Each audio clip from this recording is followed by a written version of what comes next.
ನಮಸ್ಕಾರ ಸ್ನೇಹಿತರೆ, SSP scholarship ಅಪ್ಡೇಟ್ಗೆ ನಿಮಗೆ ಸ್ವಾಗತ ಸುಸ್ವಾಗತ. ಸ್ನೇಹಿತರೆ, ನಾನು ಪ್ರತಿ ವಿಡಿಯೋದಲ್ಲೂ ಹೇಳ್ತಿರ್ತೀನಿ SSP ಸ್ಕಾಲರ್ಶಿಪ್ ವಿಡಿಯೋಸಲ್ಲಿ ನಿಮ್ಗೆ ಏನಾದರೂ ಡೌಟ್ಸ್ ಇದ್ದರೆ ವಿಡಿಯೋಗೆ ಲೈಕ್ ಮಾಡಿಬಿಟ್ಟು ಕಾಮೆಂಟ್ ಮುಖಾಂತರ ತಿಳಿಸಿ. ನೀವೇನಾದರೂ ವಿದ್ಯಾರ್ಥಿಗಳು ಯಾವ ಟಾಪಿಕ್ಸ್ ಬಗ್ಗೆ ಹೆಚ್ಚಿಗೆ ಕಾಮೆಂಟ್ಸ್ ಮಾಡಿರ್ತೀರೋ ಅದ್ರ ಬಗ್ಗೆ ನಿಮಗೆ ನೆಕ್ಸ್ಟ್ ವಿಡಿಯೋ ಆದರೆ ಮಾಡಿ ತಿಳಿಸ್ಕೊಡ್ತೀನಿ ಅಂತ ಹೇಳ್ತಿರ್ತೀನಿ. ಈಗ ಲಾಸ್ಟ್ ವಿಡಿಯೋ ಅಲ್ಲಿ ವಿದ್ಯಾರ್ಥಿಗಳು ಯಾವ ಟಾಪಿಕ್ಸ್ ಬಗ್ಗೆ ಕಾಮೆಂಟ್ ಮಾಡಿದಾರೋ ಅದ್ರ ಬಗ್ಗೆ ಈ ವಿಡಿಯೋದಲ್ಲಿ ತಿಳಿಸ್ಕೊಡ್ತಿದ್ದೀನಿ ಸ್ನೇಹಿತರೆ. ಅದಕ್ಕೆ ಮುಂಚೆ ನೀವು ಯಾರಾದರೂ ನಮ್ಮ ಚಾನಲನ್ನು ಇನ್ನೂ ಸಬ್ಸ್ಕ್ರೈಬ್ ಮಾಡದೆ ಏನಾದರೂ ನೋಡ್ತಿದ್ರೆ ಈಗಲೇ ಚಾನಲ್ ಅನ್ನ ಸಬ್ಸ್ಕ್ರೈಬ್ ಮಾಡ್ಕೊಂಡು ವಿಡಿಯೋಗೊಂದು ಲೈಕ್ ಆದ್ರೆ ಕೊಟ್ಬಿಡಿ. ನೀವು ಕೂಡ ಸಬ್ಸ್ಕ್ರೈಬ್ ಲೈಕ್ ನಮಗೆ ಪ್ರೋತ್ಸಾಹ ಆಗಿರುತ್ತೆ ಹೆಚ್ಚಿಗೆ ವಿಡಿಯೋಸ್ ಮಾಡಿ ತಿಳಿಸೋದಕ್ಕೆ. ಸ್ನೇಹಿತರೆ, ಈಗಾಗಲೇ ಯಾರು ಸಬ್ಸ್ಕ್ರೈಬ್ ಲೈಕ್ ಮಾಡಿ ವಿಡಿಯೋ ನೋಡ್ತಿದ್ದೀರೋ ಎಲ್ಲರಿಗೂ ನನ್ನ ಒಂದು ಹೃದಯ ಪೂರ್ವಕ ಧನ್ಯವಾದಗಳು. ಸ್ನೇಹಿತರೆ, ಮೊದಲನೇದಾಗಿ ವಿದ್ಯಾರ್ಥಿಗಳು ಹೆಚ್ಚಿಗೆ ಕಾಮೆಂಟ್ಸ್ ಮಾಡಿರುವಂತಹ ಟಾಪಿಕ್ ಬಂದ್ಬಿಟ್ಟು ಇಲ್ಲಿ ಮ್ಯಾನೇಜ್ಮೆಂಟ್ ವಿದ್ಯಾರ್ಥಿಗಳಿಗೆ SSP ಸ್ಕಾಲರ್ಶಿಪ್ ಬರುತ್ತಾ, ನಾವು ಅಪ್ಲೈ ಮಾಡ್ಬೋದಾ, ಸ್ಕಾಲರ್ಶಿಪ್ ಬರುತ್ತಾ ಬರಲ್ವಾ, OBC ವಿದ್ಯಾರ್ಥಿಗಳಿಗೆ ಮ್ಯಾನೇಜ್ಮೆಂಟ್ ವಿದ್ಯಾರ್ಥಿಗಳಿಗೆ ಹಣ ಬರುತ್ತಾ, SC/ST ವಿದ್ಯಾರ್ಥಿಗಳಿಗೆ ಬರುತ್ತಾ, ಮೈನಾರಿಟಿ ವಿದ್ಯಾರ್ಥಿಗಳಿಗೆ ಬರುತ್ತಾ ಅಂತ ಸಾಕಷ್ಟು ಜನ ಪ್ರಶ್ನೆ ಮಾಡಿ ಕೇಳ್ತಿದ್ದಾರೆ. ನೋಡಿ ಸ್ನೇಹಿತರೆ, ಈ ಹಿಂದೆ ಏನಾಗ್ತಿತ್ತಂದ್ರೆ OBC ವಿದ್ಯಾರ್ಥಿಗಳು ಕೂಡ ಇಲ್ಲಿ ಮ್ಯಾನೇಜ್ಮೆಂಟ್ ವಿದ್ಯಾರ್ಥಿಗಳಿಗೆ ಇಂಜಿನಿಯರಿಂಗ್ MBBS ಕೋರ್ಸಸ್ಗೆ ಜಾಯ್ನ್ ಆಗಿರ್ತಾರಲ್ಲ ಅಂತವರು CET ಮುಖಾಂತರ ಹೋಗಿರಲ್ಲ, ನೀಟ್ ಮುಖಾಂತರ ಹೋಗಿರಲ್ಲ, ಮ್ಯಾನೇಜ್ಮೆಂಟ್ ಸೀಟ್ ಅನ್ನ ತೆಗೆದುಕೊಂಡಿರ್ತಾರೆ. ಅಂತವ್ರಿಗೂ ಕೂಡ ಈ ಹಿಂದೆ ಏನಾಗ್ತಿತ್ತು ಅಂದ್ರೆ ಸ್ಕಾಲರ್ಶಿಪ್ ಅಮೌಂಟ್ ಅನ್ನ ಬರ್ತಿತ್ತು. ಲಾಸ್ಟ್ 2 ವರ್ಷದಿಂದ ನೋಡ್ತಿದ್ರೆ ಇಲ್ಲಿ ಏನಾಗ್ತಿದೆ ಅಂದ್ರೆ ಸ್ಕಾಲರ್ಶಿಪ್ ಅಮೌಂಟ್ ಆದ್ರೆ ಪಾಪ ಮ್ಯಾನೇಜ್ಮೆಂಟ್ ವಿದ್ಯಾರ್ಥಿಗಳಿಗೆ ಬರ್ತಾನೆ ಇಲ್ಲ ಸ್ನೇಹಿತರೆ. ನೋಡಿ ಇಲ್ಲಿ ಈಗ ಪಾಪ CET ವಿದ್ಯಾರ್ಥಿಗಳು CET ಮುಖಾಂತರ ಹೋಗಿರ್ತಾರೆ, ಗೌರ್ಮೆಂಟ್ ಸೀಟ್ ಪಡ್ಕೊಂಡು ಈ ರೀತಿಯಾಗಿ ಹೋಗಿರ್ತಾರೆ. ಮ್ಯಾನೇಜ್ಮೆಂಟ್ ವಿದ್ಯಾರ್ಥಿಗಳಿಗೆ ಪಾಪ ಅವ್ರಿಗೆ ಇಷ್ಟ ಆಗಿರೋ ಸೀಟ್ ಸಿಕ್ಕಿರಲ್ಲ. ಕೆಲವರು ಎಜುಕೇಶನ್ ಲೋನ್ ಮಾಡ್ಕೊಂಡಾಗಿರ್ಬೋದು, ಅವ್ರದೇ ಆದ ಕಷ್ಟಗಳಿರುತ್ತೆ, ಮ್ಯಾನೇಜ್ಮೆಂಟ್ಗೆ ಹೋಗಿರ್ತಾರೆ. ಅಂತ ವಿದ್ಯಾರ್ಥಿಗಳು ಕೂಡ ಸ್ಕಾಲರ್ಶಿಪ್ ಕೊಡಬೇಕು. ಈಗ ಮ್ಯಾನೇಜ್ಮೆಂಟ್ ಮುಖಾಂತರ ಹೋಗಿದ್ದಾರೆ ಅಂದ್ರೆ ಅವ್ರೇನ್ ರಿಚ್ ಕಿಡ್ಸ್ ಅಂತ ಅಲ್ಲ, ಓಕೆನಾ. ಮ್ಯಾನೇಜ್ಮೆಂಟ್ ವಿದ್ಯಾರ್ಥಿಗಳಿಗೂ ಸ್ಕಾಲರ್ಶಿಪ್ ಅಮೌಂಟ್ ಕೊಡಬೇಕು.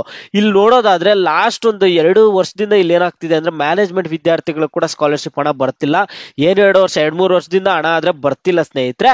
ಇಲ್ಲಿ ಕೆಲವರು ಕಾಮೆಂಟ್ ಮಾಡಿ ಹೇಳ್ತಿದ್ರು SC/ST ವಿದ್ಯಾರ್ಥಿಗಳು, ಮೈನಾರಿಟಿ ವಿದ್ಯಾರ್ಥಿಗಳು, ಯಾರು ಮ್ಯಾನೇಜ್ಮೆಂಟ್ ವಿದ್ಯಾರ್ಥಿಗಳಿದಾರೋ ಅವ್ರು ಹೇಳ್ತಿದ್ರು ನಮಗೆ ಸ್ಕಾಲರ್ಶಿಪ್ ಅಮೌಂಟ್ ಸ್ವಲ್ಪ ಬರ್ತಿದೆ ಹಣ ಅಂತ ಹೇಳ್ತಿದ್ರು. ಇಲ್ಲಿ OBC ವಿದ್ಯಾರ್ಥಿಗಳಿಗಂತೂ ಇಲ್ಲಿ CET ವಿದ್ಯಾರ್ಥಿಗಳಿಗೆ ಸರಿಯಾಗಿ ಅಮೌಂಟ್ ಬರ್ತಿಲ್ಲ. OBC ವಿದ್ಯಾರ್ಥಿಗಳಿಗೆ ಇನ್ನು ನಾವು ಮ್ಯಾನೇಜ್ಮೆಂಟ್ ವರ್ಗೂ ಕೂಡ ಹೋಗಿದ್ವಿ, ಮ್ಯಾನೇಜ್ಮೆಂಟ್ ವಿದ್ಯಾರ್ಥಿಗಳಿಗೂ ಅಮೌಂಟ್ ಆದ್ರೆ ಬರ್ತಿಲ್ಲ. ಇಲ್ಲಿ ನೋಡೋದಾದ್ರೆ ಈಗ ಸದ್ಯದ ಪರಿಸ್ಥಿತಿಯಲ್ಲಿ ಇಲ್ಲಿ ಮ್ಯಾನೇಜ್ಮೆಂಟ್ ವಿದ್ಯಾರ್ಥಿಗಳಿಗೆ ಸ್ಕಾಲರ್ಶಿಪ್ ಅಮೌಂಟ್ ಬರ್ತಿಲ್ಲ. ಈಗ ಸದ್ಯ ಇರೋ ಒಂದು ಸಿಚುವೇಶನ್ ನೋಡೋದಾದ್ರೆ OBC ವಿದ್ಯಾರ್ಥಿಗಳಿಗೂ ಮ್ಯಾನೇಜ್ಮೆಂಟ್ ಕೋಟಾ ವಿದ್ಯಾರ್ಥಿಗಳಿಗೆ ಬರ್ತಿಲ್ಲ, SC/ST ವಿದ್ಯಾರ್ಥಿಗಳಿಗೂ ಬರ್ತಿಲ್ಲ, ಮೈನಾರಿಟಿ ವಿದ್ಯಾರ್ಥಿಗಳಿಗೂ ಬರ್ತಿಲ್ಲ. ಸದ್ಯದ ಪರಿಸ್ಥಿತಿ ಈ ರೀತಿ ಇದೆ. CET ಅವ್ರಿಗೆ ಕರೆಕ್ಟ್ ಆಗಿ ಬರ್ತಿಲ್ಲ. ಈ ತರ ಪರಿಸ್ಥಿತಿ ಇದೆ. ನೀವು ಕೇಳ್ಬೋದು ಸ್ಕಾಲರ್ಶಿಪ್ ನಾವು ಅಪ್ಲೈ ಮಾಡ್ಬೇಕಾ ಬೇಡವಾ ಅಂತ ನೀವು ಕೇಳೋದಾದ್ರೆ ಸ್ನೇಹಿತರೆ, ಸ್ಕಾಲರ್ಶಿಪ್ ಅಪ್ಲೈ ಮಾಡೋದಕ್ಕೆ ಯಾವುದೇ ಅಪ್ಲಿಕೇಶನ್ ಫೀಸ್ ಇಲ್ಲ, ಏನೂ ಇಲ್ಲ. ನೀವು ಸ್ಕಾಲರ್ಶಿಪ್ ಅಪ್ಲೈ ಮಾಡೋದು ಮಾಡಿ. OBC ವಿದ್ಯಾರ್ಥಿಗಳು, SC/ST ವಿದ್ಯಾರ್ಥಿಗಳು, ಮೈನಾರಿಟಿ ವಿದ್ಯಾರ್ಥಿಗಳು, ಮ್ಯಾನೇಜ್ಮೆಂಟ್ ಕೋಟಾ ವಿದ್ಯಾರ್ಥಿಗಳು ನೀವು ಯಾರು ಇದ್ದೀರೋ ನೀವು ಸ್ಕಾಲರ್ಶಿಪ್ಗೆ ಅಪ್ಲೈ ಮಾಡಿ, ಓಕೆನಾ. ಸ್ಕಾಲರ್ಶಿಪ್ ಆದ್ರೆ ಇಲ್ಲಿ ನೋಡ್ತಾ ಹೋಗೋದಾದ್ರೆ 2-3 ವರ್ಷದಿಂದ ಅಮೌಂಟ್ ಆದ್ರೆ ಬರ್ತಿಲ್ಲ. ನೀವು ಅಪ್ಲೈ ಮಾಡಿ ಸ್ನೇಹಿತರೆ. ನಾನು ಅದೇ ಹೇಳ್ತೀನಿ, ಯಾವುದೇ ಅಪ್ಲಿಕೇಶನ್ ಫೀಸ್ ಇಲ್ಲ, ಏನು ಇಲ್ಲ. ಅಪ್ಲೈ ಮಾಡಿ. ಇದ್ರ ಬಗ್ಗೆನೂ ಸಾಕಷ್ಟು ಜನ ಹೋಗಿ ಆಫೀಸಲ್ಲೆಲ್ಲ ಕೇಳ್ತಿರ್ತಾರೆ, ಮ್ಯಾನೇಜ್ಮೆಂಟ್ ವಿದ್ಯಾರ್ಥಿಗಳಿಗೆ ಯಾಕೆ ಕೊಡ್ತಿಲ್ಲ ಏನು ಅಂತೆಲ್ಲ ಸಾಕಷ್ಟು ಜನ ಪ್ರಶ್ನೆ ಎಲ್ಲ ಮಾಡ್ತಿರ್ತಾರೆ. ಮತ್ತೆ ಗೌರ್ಮೆಂಟ್ ಅವರು ಏನಾದರೂ ಮೈಂಡ್ ಚೇಂಜ್ ಮಾಡ್ಕೊಂಡು ಅಮೌಂಟ್ ಏನಾದ್ರು ಕೊಟ್ಟರೆ ನಿಮಗೂ ಸ್ಕಾಲರ್ಶಿಪ್ ಅಮೌಂಟ್ ಬರುತ್ತೆ. ಅದರಿಂದ ಹೇಳ್ತಿದ್ದೀನಿ, ಎಲ್ಲರೂ ಮ್ಯಾನೇಜ್ಮೆಂಟ್ ಕೋಟಾ ವಿದ್ಯಾರ್ಥಿಗಳು ಕೂಡ ಸ್ಕಾಲರ್ಶಿಪ್ಗೆ ಅಪ್ಲೈ ಮಾಡ್ಕೊಳ್ಳಿ ಸ್ನೇಹಿತರೆ. ನೋಡಿ, ಮತ್ತೆ ಇನ್ನೊಂದು ವಿಷಯ ವಿದ್ಯಾರ್ಥಿಗಳು ಕೇಳೋದಾದ್ರೆ ಈಗ ಸ್ಕಾಲರ್ಶಿಪ್ ಅಮೌಂಟ್ CET ವಿದ್ಯಾರ್ಥಿಗಳಿಗೆ ಸ್ಯಾಂಕ್ಷನ್ ಆಗಿದೆ ಅಂತಿದಾರಲ್ಲ, SC/ST ವಿದ್ಯಾರ್ಥಿಗಳಿಗೆ, ಮೈನಾರಿಟಿ ವಿದ್ಯಾರ್ಥಿಗಳಿಗೆ ಅಂತ ಸಾಕಷ್ಟು ಜನ ಹೇಳ್ತಿದ್ರು. ಹೌದು, ಇದು ಸೋಮವಾರ ಸ್ಯಾಂಕ್ಷನ್ ಮಾಡಿದೀವಿ ಅಂತ ಹೇಳ್ತಿದ್ದಾರೆ. ಈಗ ನೀವೇ ಕನ್ಫರ್ಮ್ ಮಾಡಬೇಕು, ಈಗ ಲಾಸ್ಟ್ ಇಯರ್ ಸ್ಕಾಲರ್ಶಿಪ್ ನಿಮ್ಗೆ ಬಂದಿದೆಯಾ ಬಂದಿಲ್ವಾ. SC/ST ವಿದ್ಯಾರ್ಥಿಗಳು ಮತ್ತು ಮೈನಾರಿಟಿ ವಿದ್ಯಾರ್ಥಿಗಳು ನಿಮಗೆ ಸ್ಕಾಲರ್ಶಿಪ್ ಅಮೌಂಟ್ ಲಾಸ್ಟ್ ಇಯರ್ ಬಂದಿದೆಯಾ ಬಂದಿಲ್ವಾ ಅನ್ನುವಂಥದ್ದನ್ನ ನೀವು ಪ್ರತಿಯೊಬ್ಬರು ವಿಡಿಯೋಗೆ ಲೈಕ್ ಮಾಡ್ಬಿಟ್ಟು ಕಾಮೆಂಟ್ ಮುಖಾಂತರ ತಿಳಿಸಿ. ಕಾಮೆಂಟ್ಸ್ ಎಲ್ಲ ಎಲ್ಲರೂ ನೋಡ್ತಾರೆ ಯಾವ ವಿದ್ಯಾರ್ಥಿಗಳಿಗೆ ಸ್ಕಾಲರ್ಶಿಪ್ ಅಮೌಂಟ್ ಬರ್ತಿದೆ ಬರ್ತಿಲ್ಲ ಅಂತ. OBC ವಿದ್ಯಾರ್ಥಿಗಳಿಗೆ ಸ್ಕಾಲರ್ಶಿಪ್ ಸ್ಯಾಂಕ್ಷನ್ ಕುರಿತು, ಲಾಸ್ಟ್ ಇಯರ್ ಸ್ಕಾಲರ್ಶಿಪ್ ಸ್ಯಾಂಕ್ಷನ್ ಕುರಿತು ಇನ್ನೂ ಯಾವುದೇ ಹೊಸ ಅಪ್ಡೇಟ್ ಬಂದಿಲ್ಲ ಸ್ನೇಹಿತರೆ. ಬಂದಿದ ತಕ್ಷಣ ತಿಳಿಸ್ಕೊಡ್ತೀನಿ.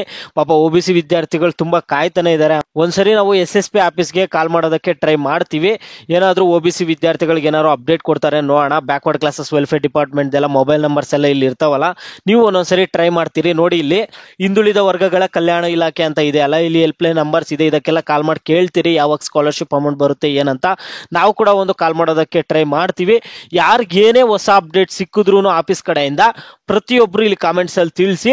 ಆಗ ಎಲ್ರಿಗೂ ಹೆಲ್ಪ್ ಆಗುತ್ತೆ. ಆ ಕಾಮೆಂಟ್ ಎಲ್ರಿಗೂ ಹೆಲ್ಪ್ ಆಗುತ್ತೆ, ನೋಡ್ತಾರೆ ಯಾವಾಗ ಅಮೌಂಟ್ ಬರುತ್ತೆ ಏನು ಅಂತ. ಈಗ ಅದು ಕಾಮೆಂಟ್ ಹೈಲೈಟ್ ಆದಾಗ ನಾನು ಕೂಡ ಅದ್ರ ಬಗ್ಗೆ ವಿಡಿಯೋಸ್ ಮಾಡಾದ್ರೆ ತಿಳಿಸ್ಕೊಡ್ತೀನಿ.